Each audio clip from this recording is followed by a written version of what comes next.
네, 안녕하세요. 오늘은 식품과 조리과학 제6강 검수 관리에 대한 내용을 살펴보도록 하겠습니다. 오늘의 강의는 5월 13일 수요일 강의가 되겠습니다. 자, 먼저 식재료의 품질 확인 및 선별을 관련해서 일반적인 유의사항을 살펴보겠습니다. 식재료를 검수대 위에 올려놓고 필히 검수를 해야 되겠고, 맨바닥에 놓지 않도록 유의를 해야 되겠습니다. 또한 식재료 운송 차량의 청결 상태나 온도 유지 여부 이런 것들을 확인하고, 또한 그 온도 관련해서 타코메타라고 하는 건데 타코메타 일지를 요구를 해서 보관을 해야 되겠고 기록을 해야 되겠습니다. 또한 식재료명, 품질, 온도, 이물질이 혼입됐거나 또 포장 상태가 불량하거나 유통기한, 수량, 원산지 표시 등을 확인하고 꼼꼼하게 기록을 필히 해야 되겠습니다. 이어서 검수가 끝난 식재료는 바로 전처리 과정을 실시하고, 온도관리가 필요한 재료는 전처리하기 전까지 냉장과 냉동 보관을 통해서 식재료의 신선도를 유지해 줘야 되겠습니다. 외부 포장 등의 오염 우려가 있는 것은 제거한 후에 조리실에 반입을 하고, 검수 기준에 부적합한 식재료는 자체 규정에 따라서 반품 등의 조치를 하고, 그 조치 내용을 검수일지에 기록하고 관리하는 것이 이 품질 확인 및 선별 관련해서 일반적인 유의사항이 되겠고, 더불어서 냉장식품 및 조리식품에 대해 온도를 측정하고 또 확인표에 기록을 하고, 식재료 검수 결과 신선도나 품질 등의 이상이 있거나 규격 기준에 맞지 않는 식재료는 반품하고 검수 기준에 맞는 식재료로 재납품할 것을 지시하고 요청을 하면 되겠습니다. 이어서 검수 절차 및 유의사항에 대한 내용을 보면, 검수 시작할 단계에서는 검수자도 청결한 복장과 위생장갑 착용 후에 검수를 시작해야 되겠고, 식재료 납품 차량의 청결 상태 및 온도 유지 여부도 필히 확인을 해야 되겠습니다. 납품된 식재료의 수량, 품질, 위생 상태가 발주한 내용과 일치하는지를 확인을 하고, 또한 제품 온도를 확인하거나 검수 완료된 식재료는 곧바로 전처리 또는 식재료 보관 지침에 따라서 보관을 진행을 하면 되겠습니다. 이어서 검수일지 작성의 순서대로 실시를 하면 완료가 되겠습니다. 그래서 검수 절차 및 유의사항 관련해서 검수 시작, 이어서 식재료 납품 차량 청결 상태 확인, 납품된 식재료 수량 일치하는지, 그리고 제품 온도 확인, 검수 완료된 식재료는 곧바로 전처리, 검수일지 작성 등의 순서대로 작성을 하고 순서대로 실시를 하면 되겠습니다. 자, 검수지 특히 품질 평가 기준을 보게 되면 안전성 관련해서 위생적으로 안전하고 무해한 상태인 건지 필히 확인을 해야 되겠습니다. 이어서 청결성 관련해서 오물이 묻어 있거나 오물이 묻어 있지 않고 또 위생적이어야 된다는 것, 또한 완전성, 형태가 완전하고 깨지거나 눌리거나 흠이 없어야 되겠습니다. 특히 두부가 들어왔는데 두부가 형태가 깨지거나 또는 통조림 상태가 찌그러져 있거나, 그렇게 되면은 반품을 통해서 제대로 된 제품을 받을 수 있도록 관리를 해야 되겠고, 균일성 관련해서는 식품의 크기나 대체적으로 고른 것이 좋다고 하겠습니다. 그래서 같은 물건이 같은 식재료가 들어왔을 때 균일하냐, 그래서 전체적으로 균일한 것을 받아야 되겠습니다. 자, 보존성 관련해서는 식품의 고유의 색이나 맛, 풍미, 질감 등의 특성이 보존, 유지되어 들어오고 있는지, 입고가 되어 있는지도 필히 확인을 해야 되겠습니다. 자, 자, 식재료 검사 방법은 관능 검사로 육안 검사, 시각 검사, 촉각 감정법, 음향 감정법, 이화학적 검사로 검경적인 방법이나 화학적 방법이나 물리적 방법, 생화학적 방법으로 식재료 검사를 할 수 있겠습니다. 특히 육안 검사 같은 경우는 식품의 그 현상이나 색채, 크기, 광택 등이 이거를 보고 나서 일반적인 눈으로 봤을 때 현저히 떨어지는 식재료냐. 그래서 검수자는 이런 그 식별을, 재료 식별을 통해 가지고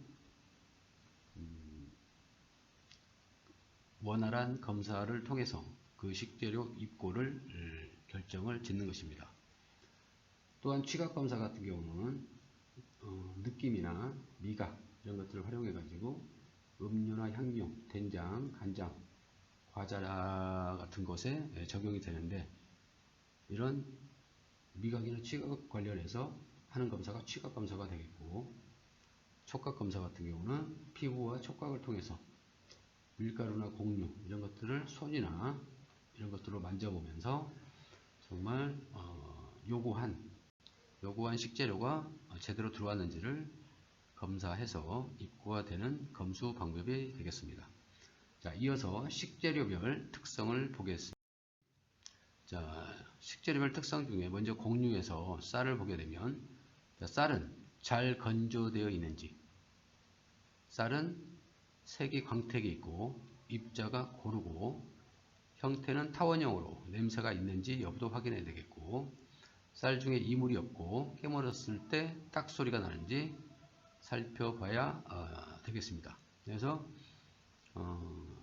일정한 타원형, 또 냄새가 나는 것은 묵은 쌀이라는 것을 알 수가 있겠고, 그래서 항상 좋은 쌀이 입고가 되는지를 검수를 통해서 확인을 해야 되겠고, 또 이러한 곡류 관련해서 좋은 재료가 어떤 것인지를 사전에 교육이나 또 경험을 통해서 알고 있는 내용대로 좋은 품질의 쌀을 검수해서 입고가 되면 되겠습니다.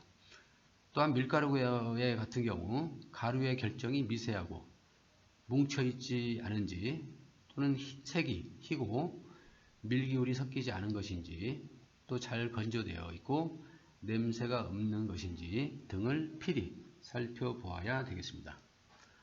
또한 채소 관련해서는 채소와 과일은 상처가 없는지, 형태가 잘 갖추어져 있는지, 색이 선명하고 건조되지 않은 것인지 확인하고 또 확인하고 해서 입고가 돼야 되겠고, 특히나 채소나 과일 같은 경우는 색이나 형태 또는 상했는지 또는 싱싱한 건지 등등을 필히 확인을 하고 입고를 진행을 해야 되겠습니다. 이어서 수산식품 관련해서는 생선은 색이 선명하고 광택이 있는지, 비늘이 고르게 밀착되어 있는지, 또 고기가 연하고 탄력성이 있는지, 눈은 투명하고 튀어나온 곳이 신선하다는 것을 미리 알고 있어야 되겠고, 또 아가미의 색이 선홍색인지를 확인해 가지고 신선도를 파악해야 되겠습니다. 또한 신선한 것이 생선은 물에 가라앉고 부패한 것은 물에 뜬다는 것을 확인해서 선도를 확인하는 방법이 되겠습니다. 흔들어서 소리가 나지 않은 것이 신선하다고 하겠습니다. 우유의 경우 이물질 및 침전물이 있는 것은 신선하지 않다고 봐야 되겠고, 색깔이 일반적인 우리가 아는 색깔이 아니거나 또 점성이 있는 것은 신선하지 않다고 봐야 되겠고, 또한 우유를 가열해 봤을 때 응고하는 것은 신선하지 않다고 보면 되겠습니다. 자, 물컵에 우유를 떨어뜨려 봤을 때 구름같이 퍼지는 것이 신선하고, 이어서 우유의 비중이 1.028 이하인 것은 물이 섞인 것이라고 이해를 하면 되겠고,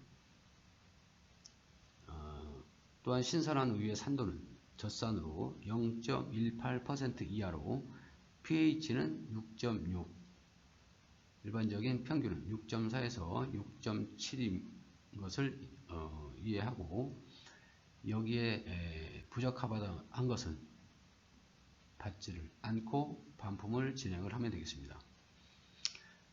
기타 사항을 보게 되면 유지류, 간장, 통조림의 경우 품목별 검사 기준에 따른 육류는 중량이나 등급, 다듬기, 지방, 심줄의 점유율, 신선도, 가금류의 경우 크기나 중량, 등급, 절단 방법, 안류 같은 경우는 크기나 중량, 또한 신선도까지 확인을 하면 되겠고, 과일류의 경우 형태나 익은 정도, 등급, 향기, 색깔이나 당도, 신선도를 통해 가지고 품목별 검사 기준을 정하면 되겠습니다. 특히 기타 부분에서 유지류의 경우 각각 특유의 색깔과 향미를 지니고 있어야 되고 변색되었거나 착색되지 않았는지를 확인해야 되겠습니다. 또한 액체인 것은 투명하고 점도가 낮은 것이 좋은 것이므로 이를 필히 확인해야 되겠고, 간장의 경우 색이 전체적으로 붉은색을 띠고 있고 투명하고 광택이 있는 것이 좋은 제품이니까 잘 확인을 하면 되겠습니다.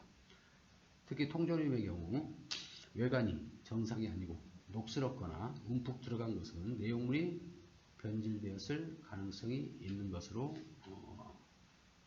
이해를 하시면 되겠고, 또한 그 통조림의 라벨, 그 내용물이나 제조자명, 소재지, 제조 연월일, 중량, 용량, 또한 첨가물의 유무를 확인하고 통조림을 개관했을 때 표시대로 식품의 형태나 색, 맛, 향기 등이 이상이 없는지를 필히 확인을 해서 진행을 하면 되겠습니다. 다음은 조리기구 및 설비 특성과 품질 확인에 대한 내용입니다.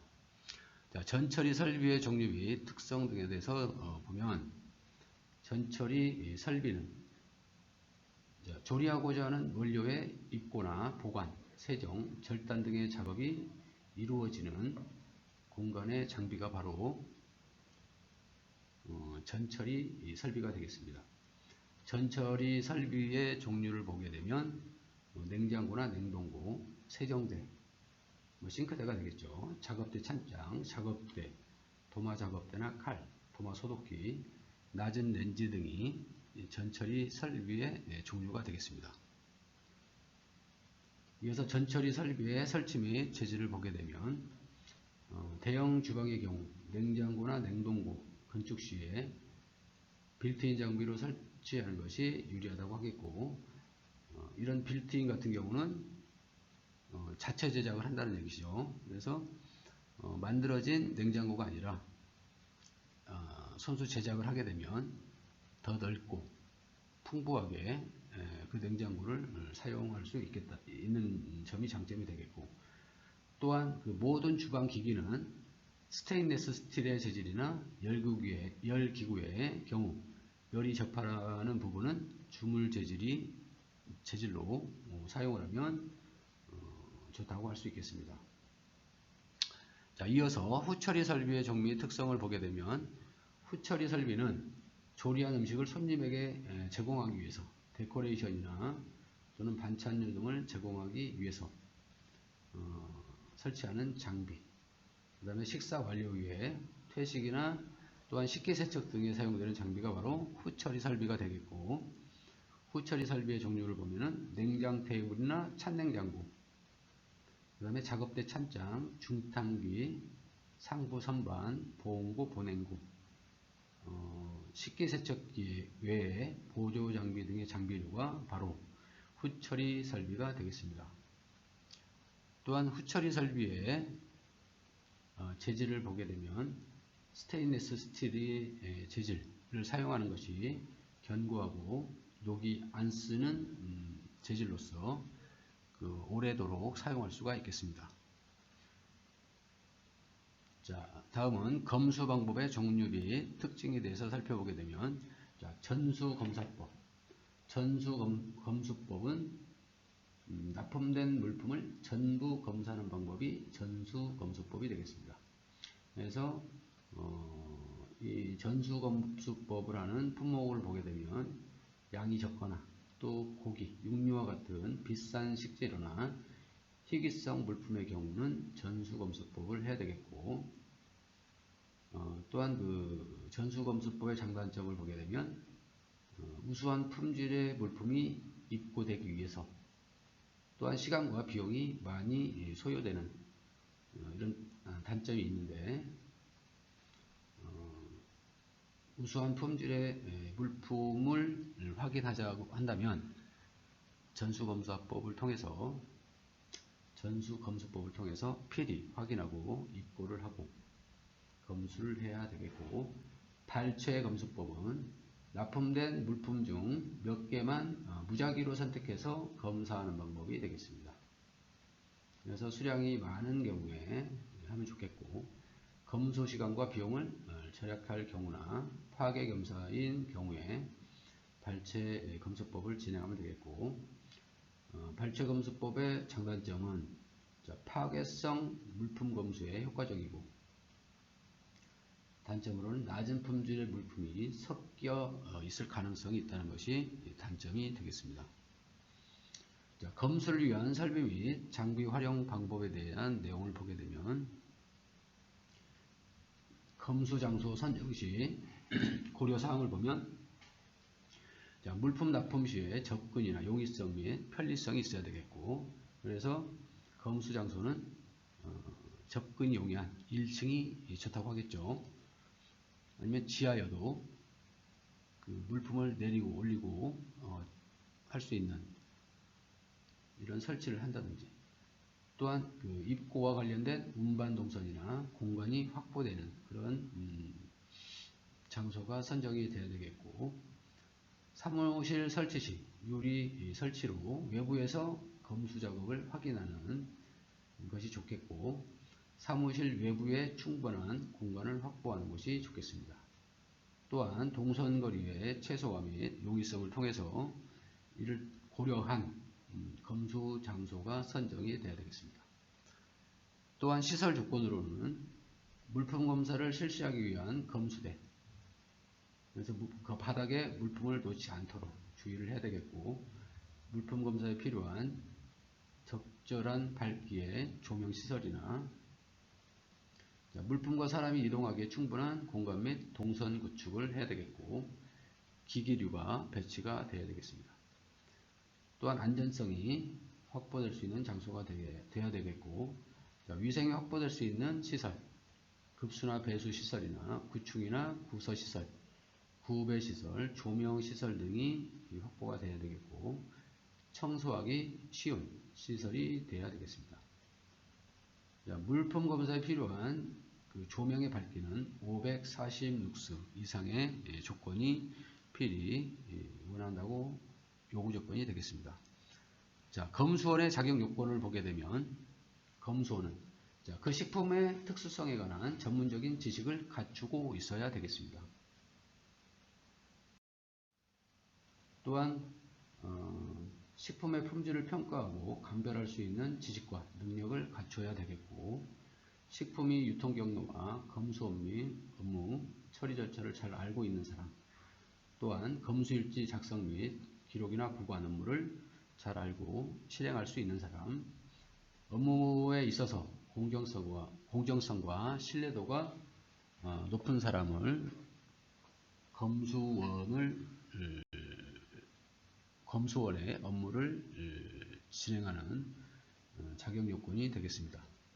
또한 검수 장비를 보게 되면 우리가 일반적으로 아는 저울이나 또한 측량 및 측정 도구, 운반 도구, 기타 등의 검수 장비가 필요한데, 저울의 경우는 플랫폼형 저울이나 디지털 전자저울, 배식 저울 등이 필요하겠고, 측량 및 측정 도구는 계량기나 계량컵, 온도계 등이 필요하겠고, 또 계산기도 필요하겠습니다.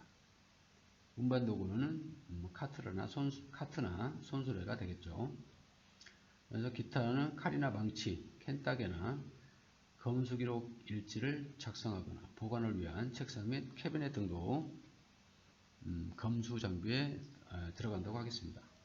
자, 온도계의 종류나 온도계의 내용에 대한 내용을 보게 되면 온도계는 전자식 온도계나 적외선, 비접촉식 표면 온도계가 있으면 좋겠고, 그래서 전자식 온도계보다 적외선 비접촉식 표면 온도계가 사용할 때 유용하긴 한데, 식품에 접촉하지 않으므로 살균 처리가 불필요하고 식품 및 포장에 손상을 주지 않고 온도를 순간적으로 읽어가지고 시간적 지체가 없지만 가격이 비싸다는 게 흠이 되겠습니다. 또한 검수장비 사용 방법 관련해서 온도계 사용이나 위상, 전자저울, 위생장갑 등도 필히 갖추고 검수를 진행을 해야 되겠습니다. 또한 적절한 온도계 구비 조건을 보게 되면 식재료 중심부 온도를 측정 가능한 금속 온도계이면 좋겠고, 또한 영하 18도에서 105도까지의 범위의 온도를 측정할 수 있는 가능한 온도계가 비치가 돼야 되겠고, 눈금 조절 기기가 있어 가지고 최대한 확실하고 정확하게 측정할 수 있는 것이 적절한 온도계라고 할 수 있겠습니다. 자, 다음은 식재료 원가에 대한 내용을 살펴보겠습니다.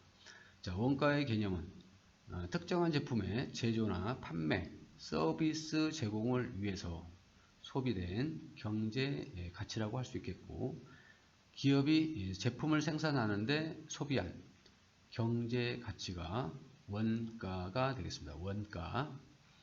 기업이 제품을 생산하는데 소비한 경제적 가치, 원가다. 또한 원가 계산의 목적을 보게 되면 가격을 결정하는 이유, 또한 원가 관리의 이유, 예산 편성, 재무제표 작성의 이유, 목적이 되겠습니다. 자, 원가 계산의 원칙은 진실성의 원칙, 진실해야 되겠고, 발생 기준의 원칙, 계산 경제성의 원칙, 확실성의 원칙, 정상성의 원칙, 비교성의 원칙, 상호 관리의 원칙을 통해서 그날 확실한 내용과 이런 원칙을 통해서 이 7가지의 원칙을 통해 가지고 원가 계산이 진행이 돼야 된다는 꼭 필요한 사항이라고 보면 되겠습니다. 자, 원가의 종류를 보게 되면 원가는 원가의 3요소에서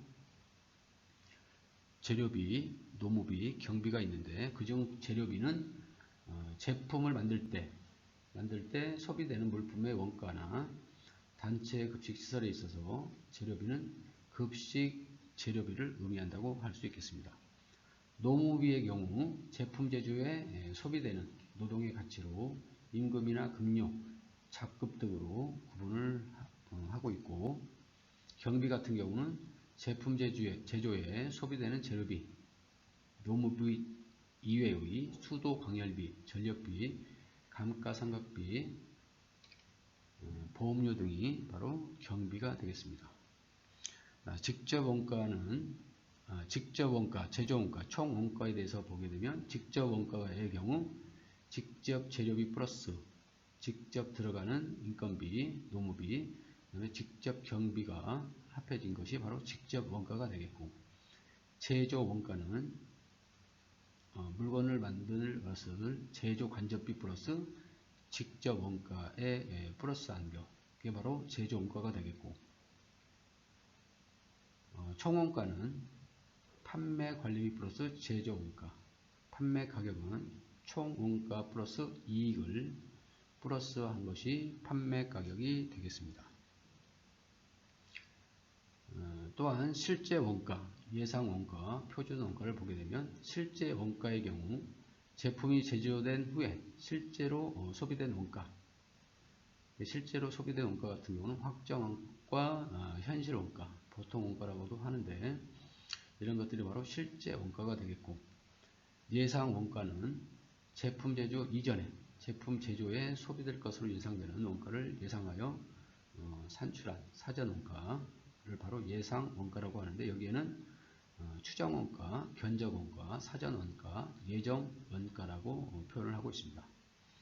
자, 표준 원가는 기업이 이상적으로 제조 활동을 할 경우 예상되는 원가로 과학적이나 통계적으로 방법에 의해서 미리 표준이 되는 원가를 설정하고 이를 실제 원가와 비교 분석하기 위해서 만든 것이 표준 원가라고 이해를 해주시면 되겠습니다.